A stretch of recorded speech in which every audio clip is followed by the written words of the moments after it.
મિત્રો, classroom video લેક્ચરમાં તમારું સ્વાગત છે. મિત્રો, કમ્પ્લીટ ધ સેન્ટેન્સમાં આજે આપણે શીખવા જઈ રહ્યા છીએ શોવિંગ રીઝન એટલે કે કારણદર્શક વાક્ય. તો એમાં આપણે શીખવાના છે બીકોઝ, સિન્સ અને એજ. આ ત્રણેયનો અર્થ થાય કારણ કે અથવા એટલે. તો વાક્યમાં કોઈ કારણ દર્શાવવા માટે આપણે બીકોઝ, સિન્સ કે એજ નો ઉપયોગ કરી શકીએ. તો ચાલો મિત્રો આપણે એમને વાક્યોથી સમજીએ. તો એમાં પહેલું વાક્ય છે, પહેલા આપણે સમજી લઈએ કે વાક્ય રચના છે. જોઈએ તો ખાસ વાક્ય રચના યાદ રાખવાની છે: સબ્જેક્ટ, વર્બ અને ઓબ્જેક્ટ. પછી બીકોઝ, સબ્જેક્ટ, વર્બ, ઓબ્જેક્ટ અને અધર. જોજો મિત્રો, આને મેઇન ક્લોઝ કહેવામાં આવે, મુખ્ય વાક્ય. અને બીકોઝ પછીનું વાક્ય છે એને સબ ક્લોઝ કહેવામાં આવે, ગૌણ વાક્ય. બીજી વાક્ય રચના સિન્સ અથવા એજ, બેનો અર્થ એક જ થાય: સબ્જેક્ટ, વર્બ અને ઓબ્જેક્ટ. આ છે સબ ક્લોઝ છે, ગૌણ વાક્ય.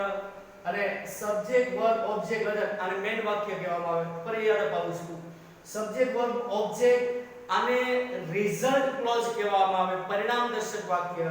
અને આને કારણ દર્શક રીઝન ક્લોઝ કહેવામાં આવે. એવી રીતે સિન્સ એજ વાળું વાક્ય છે એને રીઝન ક્લોઝ, કારણ દર્શક વાક્ય. અને આના પછીનું જે વાક્ય છે એને રિઝલ્ટ ક્લોઝ એટલે કે પરિણામ દર્શક વાક્ય કહેવામાં આવે. તો મિત્રો હવે આપણે એક્ઝામ્પલ થ્રુ સમજીએ. તો વાક્ય છે, પહેલું વાક્ય છે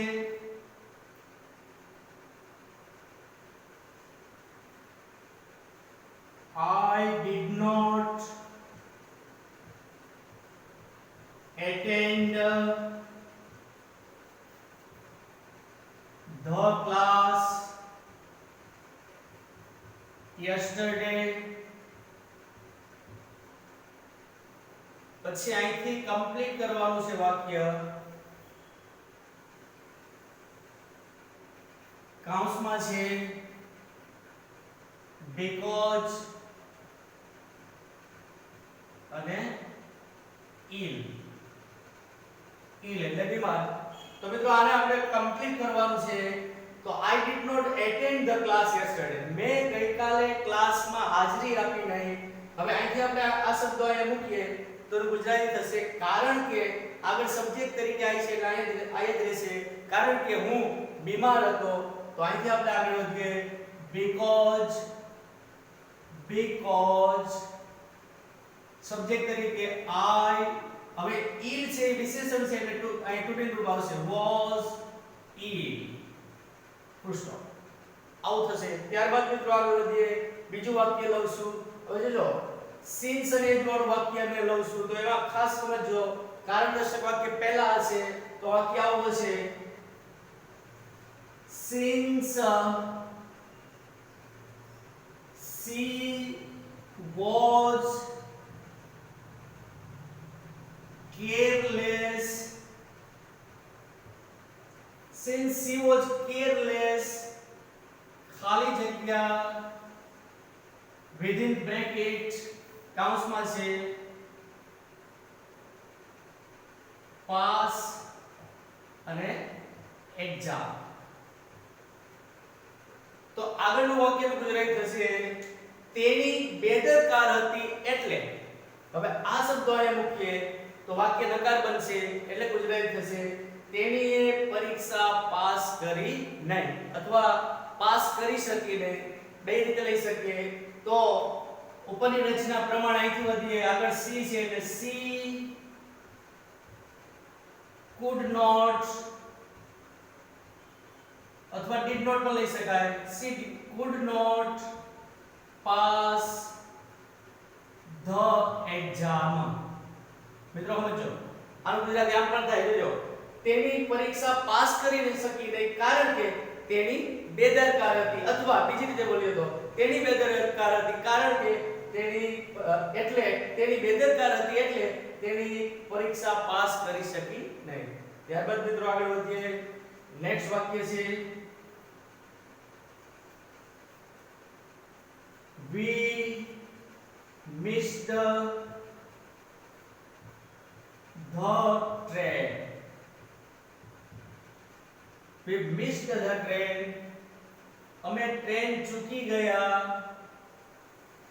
ખાલી જગ્યા within bracket કૌંસમાં છે because reach time અને સ્ટેશન તો મિત્રો આ શબ્દો ત્યાં જોડીએ તો ગુજરાતી થાય કારણ કે અમે સમયસર સ્ટેશન પહોંચી શક્યા નહીં તો we missed the train આ રચના પ્રમાણે આગળ વધીએ તો because ઉપરની રચના પ્રમાણે ઉપર અહીંયા કરતા તરીકે we છે એટલે we because we did not reach the station in time. ત્યારબાદ મિત્રો આગળ વધીએ નેક્સ્ટ વાક્ય લઉં છું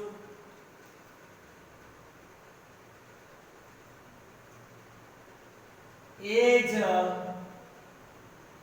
they did not play well. As they did not play well. Gujarati થશે તેઓ સારું રમ્યા નહીં એટલે કમ્પ્લીટ કરવાનું છે અહીંથી કૌંસમાં છે લોસ અને ગેમ આ શબ્દો ત્યાં જોડીએ તો ગુજરાતી થાય એટલે તેઓ રમત હારી ગયા અથવા ગુમાવી દીધી તો as they did not play well અહીંયા ઉપરની રચના પ્રમાણે સબ્જેક્ટ તરીકે they છે એટલે they lost the game. ત્યારબાદ મિત્રો આગળ વધીએ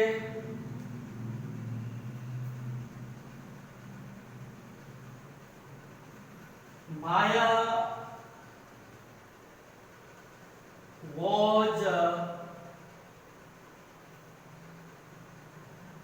punished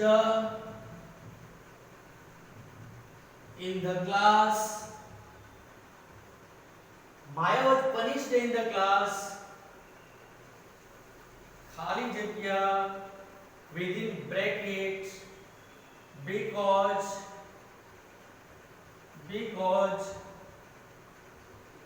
irregular